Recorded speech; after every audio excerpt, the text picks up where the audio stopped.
Hello everybody, and welcome back to another Infinite Lagrange tutorial. Today we will be talking about mining. You know, that thing that you have to do but you don't really wanna? Yeah, that. Now, Infinite Lagrange, like many other games of this type, requires you to gather resources in order to build up your base, as well as your ships to fight other players and NPCs.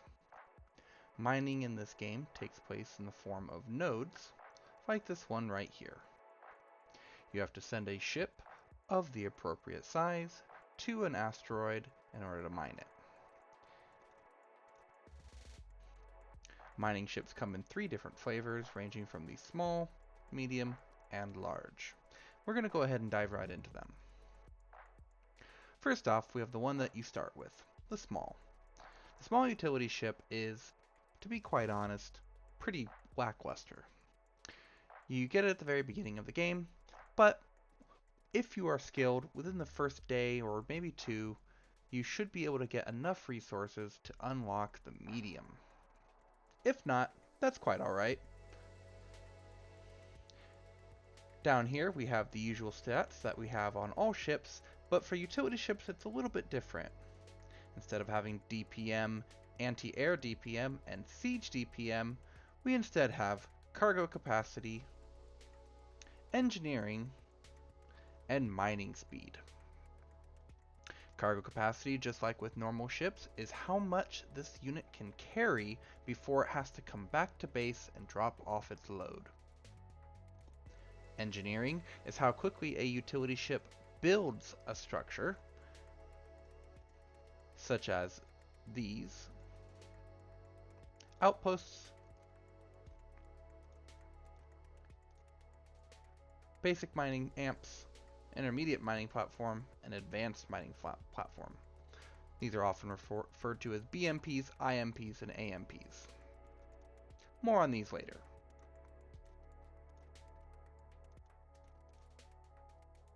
And lastly, we have mining speed. That is to say, how many units of ore a mining ship will pull off of an asteroid per hour. The small utility ship maxes out at 14,000 units per hour, but this number can be a little deceiving. Not all asteroids are the same. If you are mining deuterium, for example, like this one right here is, even though I can hold 247,000 units of deuterium, that really only equals 2,470 units. Each unit of deuterium is 100 storage space.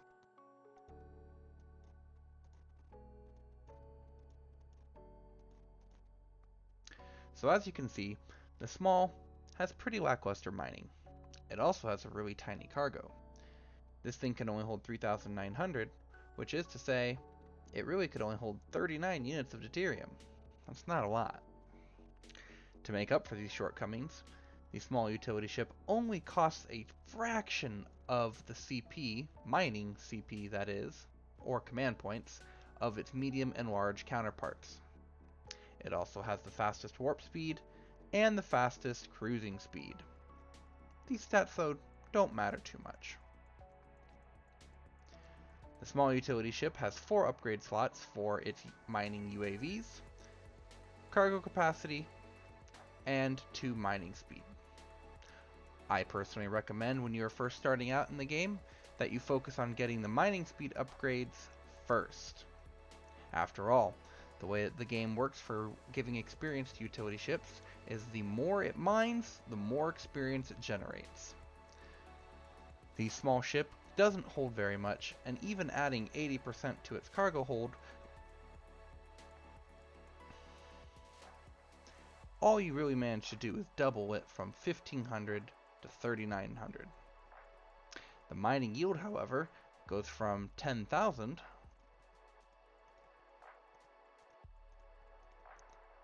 up to 14,000. And while a 40% increase in the mining yield may not seem that effective, keep in mind, the more it mines, the more experience you get, the more tech points you unlock, the more you can upgrade the ship. Also, You can always pair your mining ships with another ship, a combat ship, to make use of its cargo hold to expand this number. More on that in a bit. Next up, we have the medium utility ship. This is where mining really starts to take off for you. By the time you unlock this, you will have progressed a little ways into the game, maybe even have your first outpost so that you can move your base onto an asteroid. The medium utility ship can hold 20,000 cargo. That is 5 times the fully upgraded small utility ship. What's more, it can also mine 54,000 units per hour, which is again about 3 to 4 times what you can get out of a small utility ship. The medium utility ship costs 20 mining command points. It warps and travels a lot slower, and just like all utility ships, it really doesn't do any damage, so it has a hard time defending itself from pirates. But that is okay. Let's take a look at its UAV system. You'll notice that we have 5 upgrades available to this ship. 3 20% increases in your mining speed, and 4 80% increases to your storage capacity. Now, just like with the small utility ship, by the time you unlock the medium utility ship, you also will have likely unlocked destroyers, including the AC-721. It is highly advised that you spend your first 3 upgrade points getting the mining speed upgrades, not the cargo capacity. Once you have your mining speed upgrades, you then can either invest in the cargo capacity, or if you really want to min-max and don't mind using some of your ships as cargo capacity, you give it the propulsion system upgrades for warp speed.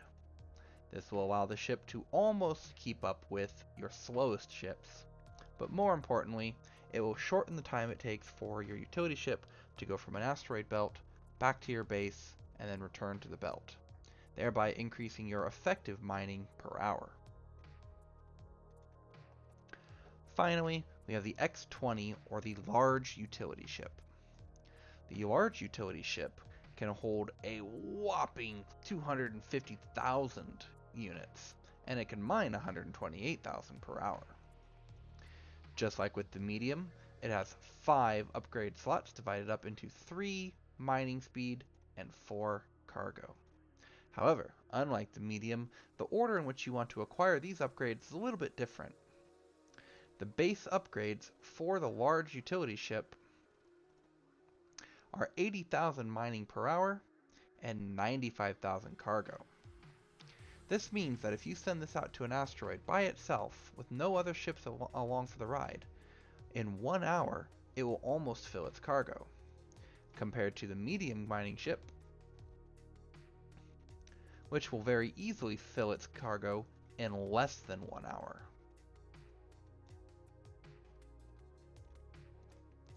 My recommendation for upgrades on the large utility ship is to start out with 1 point in cargo capacity, giving you effectively 2 hours of mining time in a belt.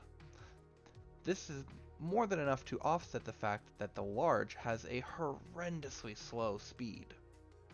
Therefore, if you spend 2 hours in an asteroid belt, and you spend, let's just say, an hour warping back to your base, hopefully not, but let's just say, that means you spent 2/3 of your 3-hour total trip, or I should say, sorry, you spent an hour warping to your base and back. You spent 2/3 of that time mining, meaning you effectively have 2/3 of your mining per hour yield. This can be very important in order to progressing your base and building your ships up in a manner that is consistent and understood by you. That way you can plan when you need to log in order to build stuff or upgrade.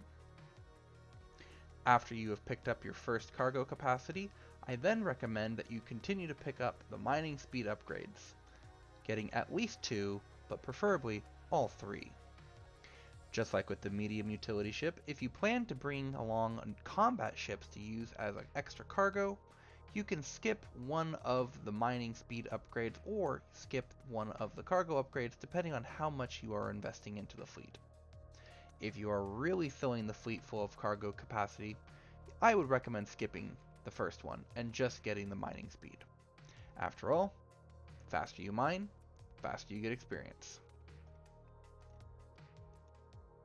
Once you have fully unlocked all of the upgrades for your large utility vessel, it's time to start thinking about using platforms.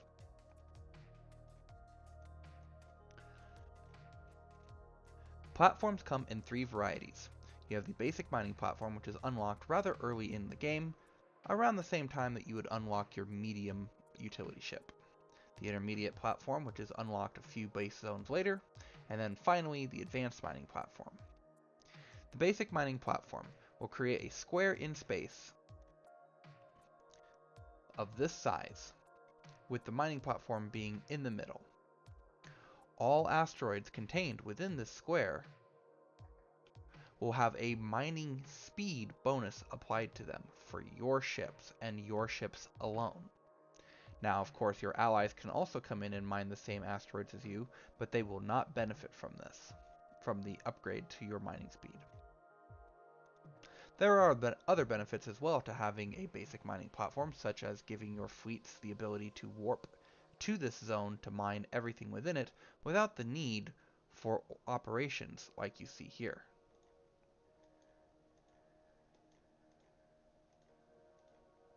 Next up, we have the intermediate mining platform. The intermediate mining platform costs more than twice as much, in fact, it costs more than 3 times as much as a basic mining platform.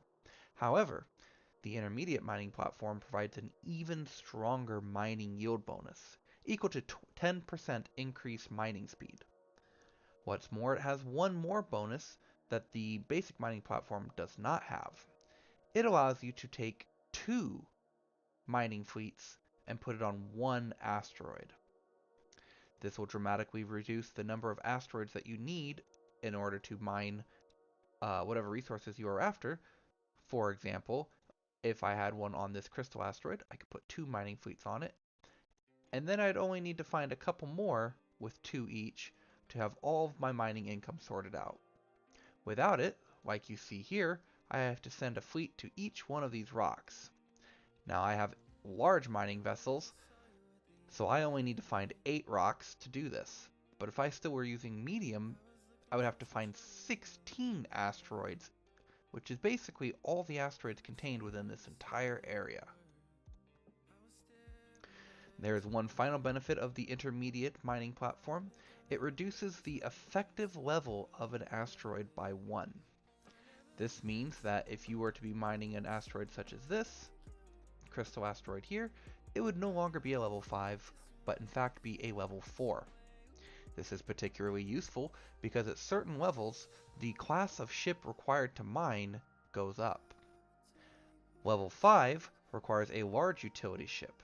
However, level 4 only requires medium. Therefore, if you were to use a mining platform to reduce the level of an asteroid from 5 to 4, you could then mine it with your mediums, and 2 of them at that. Finally, we have the large or advanced mining platform. Just like the basic and intermediate, it takes up a 4x4 square, and it also costs a lot more resources. However, whereas the intermediate is effectively 3 times the cost of a basic mining platform, the advanced only costs twice as much metal, but nearly 4 times as much crystal, which is 15 times as much as is required for a basic mining platform. This makes advanced mining platforms incredibly dangerous, as if your opponents in the server want to inflict actual damage to you, they will find and target your advanced mining platforms. Killing a platform will remove it and not refund any of the resources used to create it. The advanced mining platform, however, comes with a huge benefit for that drawback. Just like with the medium or the intermediate mining platform, it will reduce the level of an asteroid, but it will reduce it by 2 instead of 1, allowing you to effectively mine level 6 asteroids with medium ships. Additionally, it will allow you to mine those asteroids with 2 fleets instead of just 1, and will provide a 30% mining speed bonus compared to the intermediate's 10%. However, do keep in mind the advanced mining platform's costs. Even if you have large mining ships out mining multiple asteroids like I have here, 3 large mining ships with full upgrades mining 3 asteroids, I only bring in 10,000 crystal per hour. That's it. And 9,000 of it is from mining. At this rate, it would take me 15 hours of continuous uninterrupted mining in order to pay off that large or advanced mining platform. Even if I were to have twice as many ships mining, it would still take nearly 8 hours of uninterrupted mining. In a server where there is a lot of combat and wars going on, this is just simply not feasible. However, in a more quiet server, advanced mining platforms have one really nice benefit. That is this last benefit here. This can be used, an advanced mining platform can be used as a resource drop-off point. Whereas without a mining platform or with a basic and intermediate platforms, your mining fleets have to return to your base to drop off their resources. With an advanced mining platform, the moment that the ship fills its cargo hold, it will instead travel to the advanced mining platform, drop off the ore, and travel back. This is true no matter where the platform is. You could have a platform on the opposite side of the universe, and your mining fleet on that opposite side of the universe will continue to mine and drop into the AMP for as long as the asteroids have ore. On that note, it is worth noting, asteroids do not have an unlimited number of resources. If you click on an asteroid and you click the info, it's not the info, it's down here, you will see the resource amount inside of this asteroid.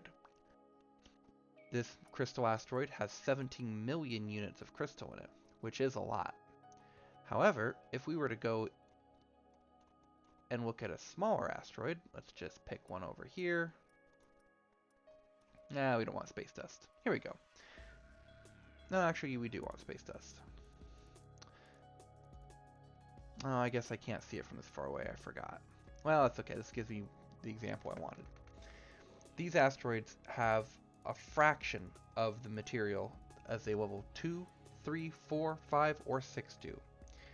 Once used up, this is what you will see. Resource node depleted.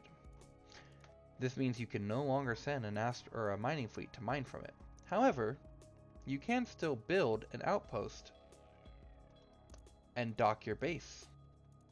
And doing so will still reward you with the docking bonus. In this case, 300 deuterium per hour, for free. Something to keep in mind if you're out mining and you want to make sure you get yourself a steady supply of a material such as crystal or deuterium. Different levels of asteroid also reward different amounts of their resource for being docked to them. For example, this level 5 metal asteroid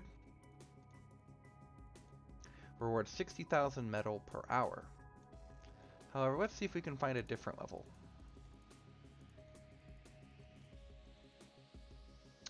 Could have swore I saw one around here somewhere.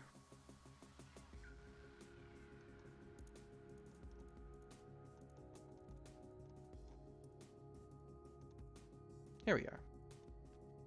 36,000 for level 4. Level 6 asteroids reward even more than the level 5 do.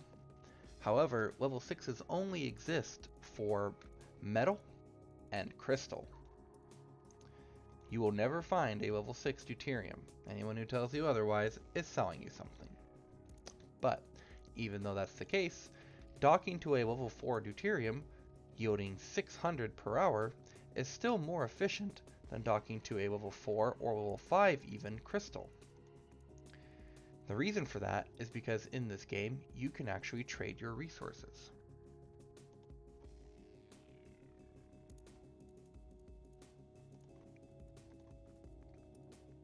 The resource trade is unlocked early on with the different zones.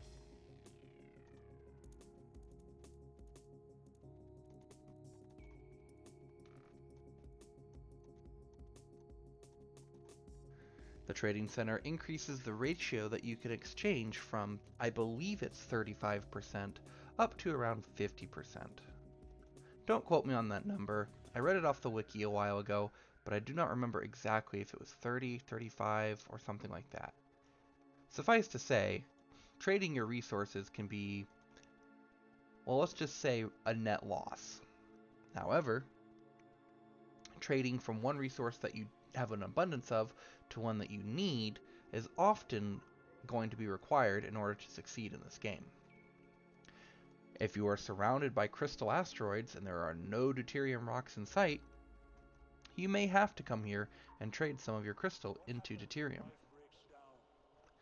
As you can see though, the exchange rate is quite pitiful. Later on in the game, you will find that you're going to need more and more deuterium in order to build bigger ships. For example, the ST-59 here requires 16,000 deuterium. And if you recall, I said that each unit of deuterium is 100 cargo capacity. That means I require 1.6 million units of cargo capacity in just deuterium. Compare that to the metal, which only requires 150,000 units, which, if I remember correctly, is only about 5 cargo each. Crystal is 40 cargo each.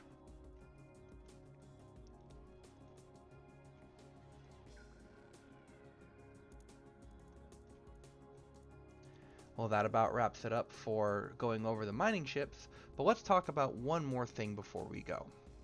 And that is using combat ships in order to benefit your mining fleets.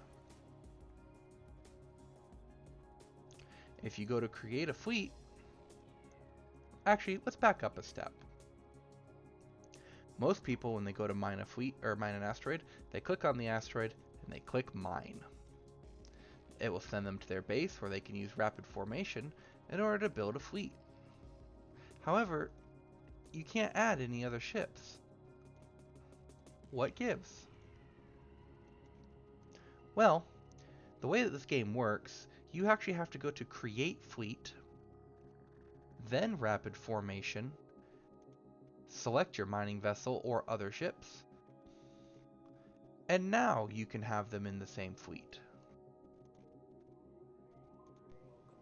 See? Now I mentioned earlier cargo capacity from combat ships. This can actually be super important. In a future video we will go over the quests and missions given by NPCs, which oftentimes require you to ferry items that they don't actually give you from one point to another. For that, you will need cargo capacity. Now as you will note here, I have 247,000 cargo capacity with just the large mining ship.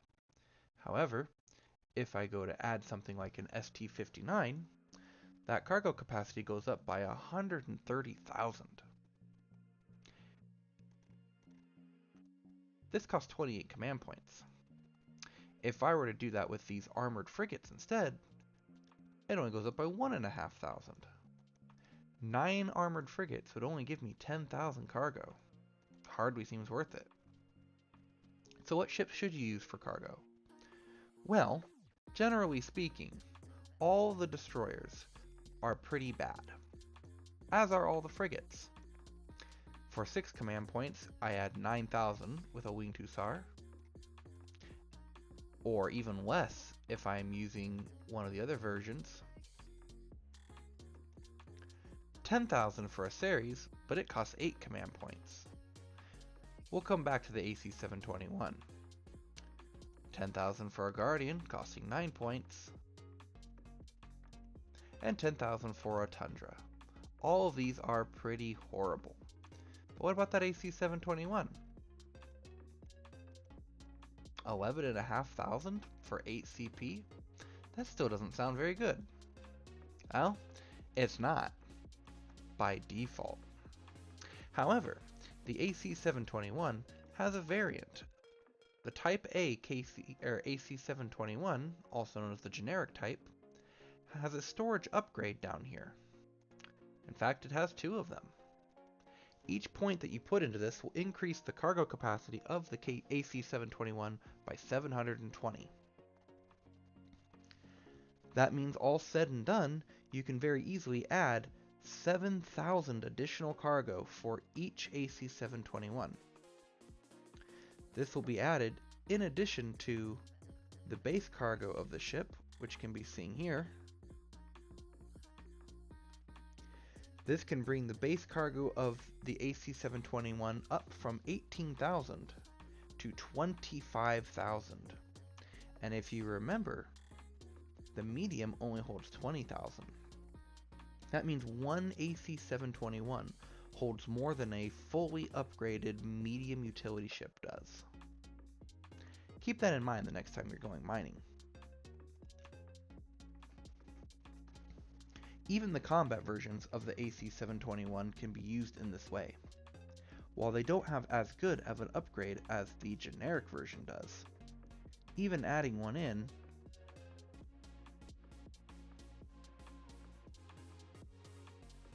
will still increase your cargo by a significant amount. What's more, because you have 300 CP to play with usually, you can put a whole lot of them in, increasing your cargo by a lot. This will help you dramatically for overnight mining or situations where you plan to be gone for longer than 8 hours, or however long it might take for you to fill up your cargo. Let me explain why. If you do not have enough warehouse capacity to hold all of the minerals and metals that you go out to mine, well, the excess gets wasted, and we don't want that. But if you were to send out one mining fleet, and put in that mining fleet 500,000 cargo capacity, well, that fleet would have to mine for several hours. 2, 3, maybe 4 hours in order to fill it up. What's more, you can then respec out of the mining speed and into more capacity to give you even more cargo. Doing this, you could theoretically walk away from the game for as long as 16 hours. Come back, and you would have a full base, but you would also have nearly full mining ships, which you can then spend your resources in the base, recall your mining vessels to empty them out, and go back to what you were doing. Very good for the casual player who does not have a lot of time to actually sit down and play the game. My final tip for you is this. When choosing what ships to send, pay very close attention to the CP to cargo ratio cost. As I mentioned before, destroyers are pretty much universally bad with the exception of the AC-721, and so are frigates. But cruisers do not fare much better. If I go to add a cruiser to this mining fleet, you will see that it only adds a mediocre 16,000 for 18 CP. This one, also 16,000. But that doesn't hold true when you get to battle cruisers and carriers. This ST-59 is 28 command points, so you would think that it would only be equal to 2 of these Cass, or maybe a Cass and a Tundra. Well, in reality, these things have a really large cargo hold. This also holds true for the carriers, such as my Silver Whale, each one of them increasing the cargo capacity by over 100,000. And since the large utility vessels that I'm using are already super slow, it's not really impacted by adding the slow-moving battleship or battle cruisers or the slow-moving carriers.